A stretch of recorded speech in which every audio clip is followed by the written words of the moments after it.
Hai semua, balik lagi bersama saya Cica di sini. Kali ini saya bakal ngelanjutin alur cerita 5 Daudi versi novelnya ya. Dan semoga kalian suka. Oke, tanpa banyak basa-basi, yuk kita simak alur ceritanya.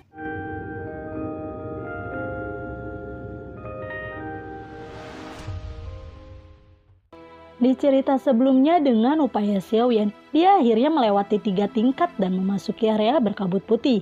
Daerah ini dipenuhi dengan kabut putih tebal sejauh mata memandang. Mereka hanya mendengar bahwa hanya ada 3 level untuk memasuki keajaiban. Mungkinkah ada level keempat? Pada saat ini Xiaoyan, Liu Xiaohui dan yang lainnya sudah kelelahan. Bahkan jika kabut putih di depan mereka benar-benar rintangan keempat, semua orang tidak dapat bergerak maju. Xiaoyan menghitung orang yang tersisa. Dari 1.000 orang, setelah melewati 3 level, sekarang kurang dari 100 orang. Tingkat kematiannya terlalu tinggi. Namun Xiaoyan bersyukur bahwa Liu Xiaohui, Jiu Bai, Xiao Xiao, Sun Er, Sai Lin, Yun Yun, Nalan Kingsue, Long Er, Lin Er, dan lainnya semuanya aman dan sehat dan tidak menderita kerugian apapun. Waktu berlalu dengan cepat. Xiaoyan dan yang lainnya telah beristirahat di tepi area kabut putih. Namun Xiaoyan dan yang lainnya menemukan fenomena aneh, yaitu 6 kelompok di belakang lambat untuk mengikuti. Kelompok mereka adalah kelompok keempat dan ada 6 kelompok lagi di belakang. Xiaoyan dan yang lainnya telah beristirahat begitu lama dan kelompok terakhir seharusnya sudah melewati 3 tingkat sejak lama untuk bergabung dengan Xiaoyan dan yang lainnya. Tapi sejauh ini tidak ada yang datang, mungkinkah 6 kelompok semuanya hancur? Xiaoyan dan yang lainnya beristirahat cukup lama. Ketika kekuatan semua orang pulih, semua orang akhirnya mulai terbang menuju kedalaman area kabut putih. Pada saat ini, Xiaoyan merasa sedikit tidak nyaman di hatinya. Apa sebenarnya bahaya di area kabut putih ini? Xiaoyan dan yang lainnya akhirnya mulai maju menuju area berkabut putih. Xiaoyan hanya bisa mengarahkan semua orang untuk terbang ke kedalaman kabut putih dengan perasaan. Tiba-tiba, Xiaoyan mengandalkan persepsi jiwa manusia supernya, merasakan bahwa ada semacam bahaya yang mendekati mereka. Xiaoyan segera berteriak, "Bahaya mendekat! Semua orang, bersiap-siap! Bersiap-siap untuk bertarung!" Mendengar teriakan Xiaoyan, semua orang berkumpul dalam sekejap. "Bohahaha, karang!" Tiba-tiba ada suara di kabut putih. Meskipun semua orang tidak dapat melihat lingkungan sekitarnya dengan jelas, semua orang tahu bahwa pasti ada panah energi spiritual yang tak terhitung jumlahnya, membanjiri langit dan tanah. Panah biasa tidak dapat menyebabkan kerusakan pada mereka sama sekali, dan hanya panah Ling Yuan yang sangat kuat yang dapat menyebabkan kerusakan pada mereka, atau bahkan melukai mereka dengan parah. Saat ini Xiaoyan dan yang lainnya berkumpul dan penghalang pelindung yang kuat seperti tirai cahaya dikeluarkan, melindungi semua orang di dalamnya. Deretan panah Ling Yuan yang padat ditembakkan, yang semuanya diblokir oleh penghalang pelindung. "Bunuh! Bunuh! Bunuh! Bunuh!" Suara pembunuhan terdengar di mana-mana dan musuh dari segala arah bergegas menuju Xiaoyan dan yang lainnya. Xiaoyan membuat keputusan yang menentukan dan membuka dunia batin. Liu Xiaohui, Sun Er, Sai Lin, Nalan Kingsue, Yun Yun, Xiao Jiu Bai dan puluhan orang kuat semua mereka dimasukkan dan kemudian dunia batin ditutup. Xiaoyan sebenarnya ingin menghadapi musuh yang kuat sendirian. Musuh yang tak terhitung jumlahnya bergegas menuju Xiaoyan. Cahaya dewa yang menyilaukan meletus di tangannya dan dia bergegas menuju musuh. Pertempuran tragis dimulai dan di tangan Xiaoyan terus memancarkan sinar cahaya. Setiap kali Xiaoyan membuka tembakan, seseorang akan jatuh ke kematiannya. Di bawah desakan kekuatan dewa, tangan Xiaoyan tampak seperti sepasang pisau ajaib yang tidak bisa dihancurkan, terus-menerus menebas nyawa banyak orang. Dia bergegas melalui musuh dan musuh yang tak terhitung jumlahnya terbunuh di bawah telapak tangannya. "Siapa yang menyerangku di sini?" Xiaoyan meraung di langit. Cahaya dewa melonjak di antara tangannya dan beberapa musuh di sekitarnya hancur berkeping-keping dalam sekejap. Xiaoyan sudah tahu di dalam hatinya bahwa ini adalah serangan yang direncanakan. Karena lawan bersedia menyerangnya secara diam-diam, pasti ada raja dewa di tim musuh atau bahkan lebih dari satu raja dewa yang kuat. Karena itu Xiaoyan harus membuat keputusan cepat dan tidak segan untuk bertarung. Xiaoyan segera bergegas menuju ke dalaman area kabut putih. Tiba-tiba, cahaya di depannya menjadi cerah dan cahaya menyilaukan langsung menghilangkan kabut putih di sekitarnya. Segera setelah itu, kekuatan dewa yang kuat mengamuk, bergegas menuju Xiaoyan dengan panik. Terhadap serangan dewa, Xiaoyan akhirnya melihat wajah serangan diam-diam itu. Itu adalah wanita menakjubkan yang terlihat seperti peri dokter kecil. Orang yang menyerang adalah peri yang tidak berperasaan. Saat ini, satu-satunya tujuan Jie Qingtian adalah membunuh Xiaoyan. Melihat wajah Jie Qingtian yang sebenarnya, Xiaoyan yang awalnya berencana untuk melarikan diri berubah pikiran untuk sementara waktu. Xiaoyan berteriak keras, menggunakan semua kekuatan di tubuhnya. Cahaya dewa yang luas melonjak keluar, kemudian menyambut serangan Jie Qingtian. Bom, bom, bom, bom, bom, bom. Pertempuran antara dua raja dewa yang tak tertandingi itu menghancurkan bumi. Dewa pertempuran yang tak terhitung jumlahnya terbunuh setelah pertempuran antara keduanya. Xiaoyan dan Jie Qingtian tiba-tiba mengalami pertempuran sengit. Kedua belah pihak mencoba yang terbaik untuk membunuh musuh. Keduanya bertarung dengan panik di langit dan mencoba segala cara. Kedua sisi pertempuran masih tidak dapat melakukan apapun dan kedua sisi pertempuran terperangkap dalam pertarungan tanpa akhir. Xiaoyan dan Jie Qingtian memiliki kebencian yang mendalam. Keduanya bermata merah dalam pertarungan sengit. Sekarang mereka hanya bisa melakukan yang terbaik untuk bertarung dengan hidup dan mati mereka, yang berarti Anda mati atau saya yang mati. Mereka berdua telah berjuang ribuan gerakan. Keduanya bertarung dengan sengit dan kedua belah pihak terluka. Saat ini Xiaoyan sudah menjadi puncak Raja Dewa dan Jie Qingtian telah lama menjadi puncak Raja Dewa. Pertempuran antara keduanya sulit untuk mencapai kesimpulan dalam waktu singkat. Tepat saat keduanya bertarung dengan sengit, kekuatan yang kuat tiba-tiba meledak dari udara. Momentum yang kuat itu langsung menerobos pertahanan Xiaoyan. Dengan ledakan, momentum itu menghantam dada Xiaoyan dengan kejam, menyebabkan Xiaoyan terbang keluar. Kaisar Dewa! Xiaoyan perlahan mengangkat kepalanya, melihat ke arah yang menyerang. Sesosok tua muncul di sana. Menilai dari momentum yang kuat barusan, Xiaoyan dapat yakin bahwa lelaki tua di depannya sebenarnya adalah seorang kaisar dewa yang kuat. Dewa penguasa itu adalah penguasa 4 surga, Li Hentian. Meskipun dengan kekuatan Xiaoyan saat ini, dia hampir tidak bisa melawan kaisar dewa yang kuat. Tetapi jika Jie Qingtian dan Li Hentian bergabung, dia pasti akan mati.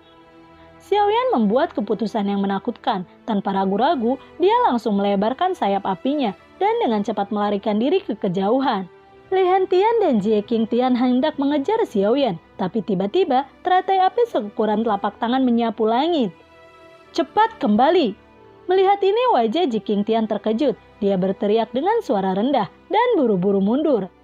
Dia telah melihat kekacauan teratai api semacam ini. Meskipun teratai api semacam ini tidak akan menyebabkan banyak kerusakan padanya, setelah teratai api meledak, itu akan sangat merepotkan. Mendengar peringatan Jie Qingtian, Li Hentian tidak menanggapinya serius. Telapak tangan Li Hentian menampar ke depan, dan air kebencian yang luas dimuntahkan dari tangannya dan melahap teratai api itu. Bom, bom, bom, bom, bom, bom. Pada saat ini lotus api mengerikan yang tak terhitung jumlahnya meledak dan gelombang api yang memenuhi langit bertabrakan dengan air kebencian dan air kebencian segera tersebar.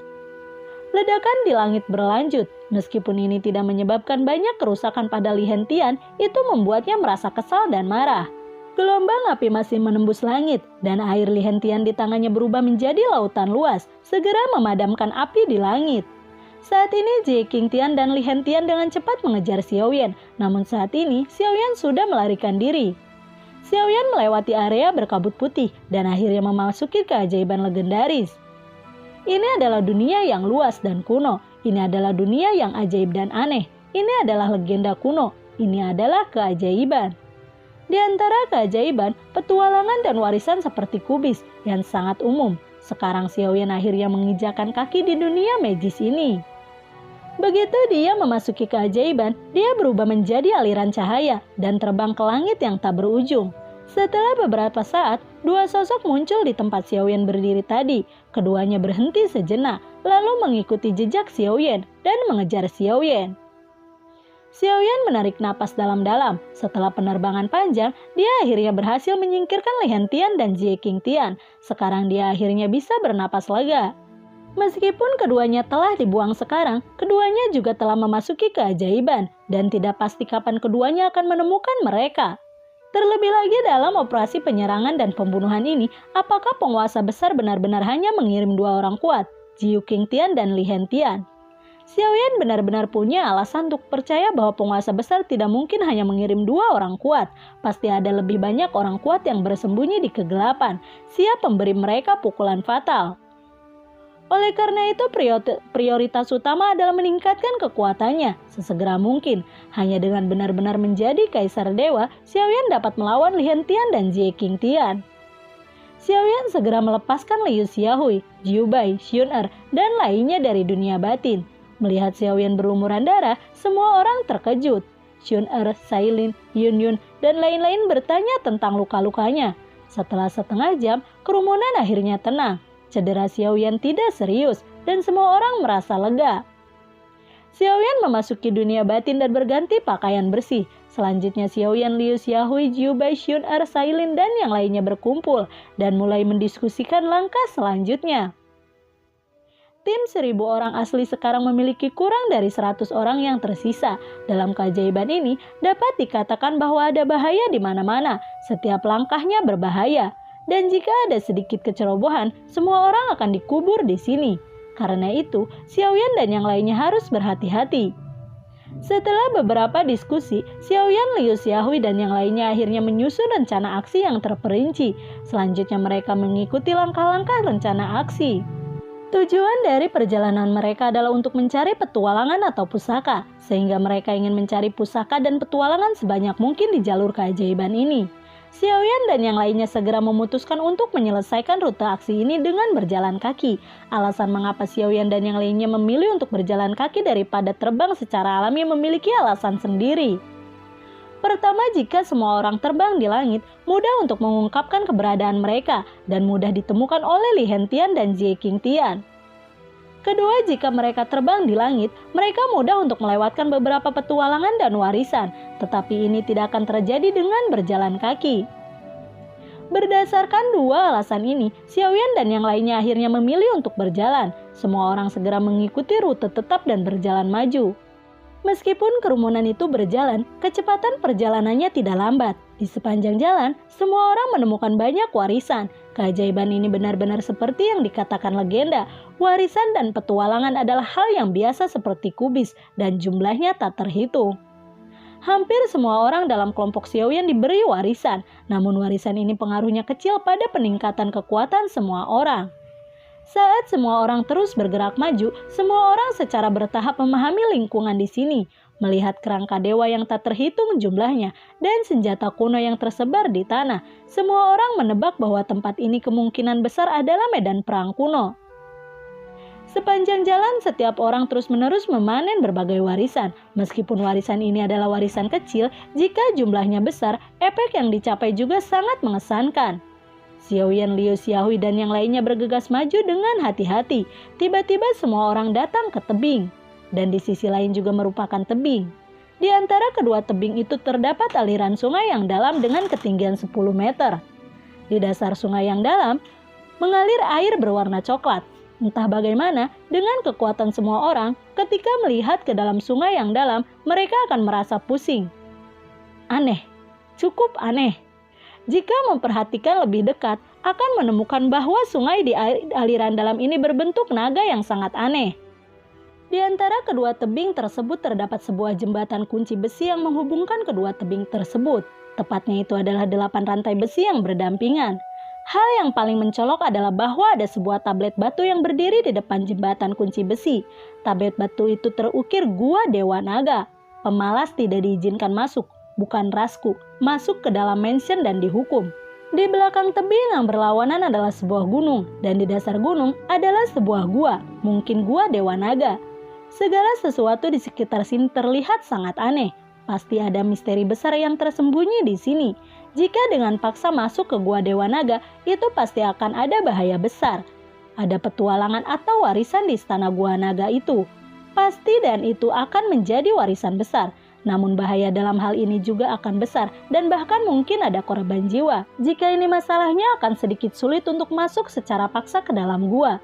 Liu Xiaohui lalu bertanya, "Xiaoyan, apa yang harus kita lakukan selanjutnya? Haruskah kita memasuki gua Dewa Naga dan melihat petualangan apa yang ada di sini?" "Lupakan saja." Xiaoyan perlahan menggelengkan kepalanya dan berkata dengan acuh tak acuh, "Bahayanya terlalu besar. Aku punya perasaan yang sangat tidak enak.